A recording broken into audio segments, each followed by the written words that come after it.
কাঞ্চনজঙ্ঘা এক্সপ্রেসের স্মৃতি এখনো তাজা। তার মাঝে বড় দুর্ঘটনার হাত থেকে অল্পের জন্য রক্ষা পেল ওড়িশাগামী একটি কয়লা বোঝাই মালগাড়ি। জানা গেছে, কয়লা বোঝাই করে নিমপুরা ইয়ার্ড থেকে খড়গপুর ডিভিশনের ওড়িশার দিকে যাওয়ার সময় মালগাড়ির দুটি বগি থেকে ধোঁয়া বেরোতে দেখেন রেলের গার্ড। চালককে খবর দিলে চালক ট্রেনটিকে পশ্চিম মেদিনীপুরের বেলদা রেল স্টেশনে দাঁড় করান। খবর দেওয়া হয় দমকলের কয়েক ঘন্টার চেষ্টায় আগুন নিয়ন্ত্রণে আনা হয়। জানা গেছে, চলন্ত মালগাড়ির একটি বগিতে আগুন লেগে যায়। সেই আগুন দেখতে পান পেছনে থাকা গার্ড। তিনি মালগাড়ি চালককে বিষয়টি জানান। আগুন দেখতে পেয়ে সঙ্গে সঙ্গে ব্রেক কষেন মালগাড়ির চালক। খবর দেওয়া হয় স্থানীয় স্টেশন মাস্টারকে। জানা গিয়েছে, খবর পেয়ে ঘটনাস্থলে আসেন স্টেশন মাস্টার সহ রেলের কর্মীরা। স্টেশন মাস্টার এবং রেল কর্মীরা সকলে মিলিয়ে আগুন নেভানোর কাজ শুরু করেন। পাশাপাশি খবর দেওয়া হয় দমকল বিভাগকেও।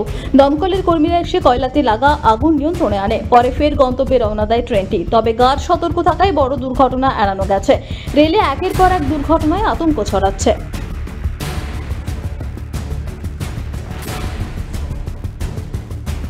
পশ্চিম মেদিনীপুর থেকে নিজস্ব প্রতিনিধির রিপোর্ট, টিভি নিউজ 10।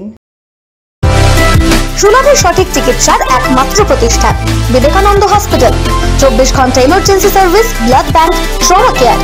আপনাদের সেবায় আমরা তৎপর।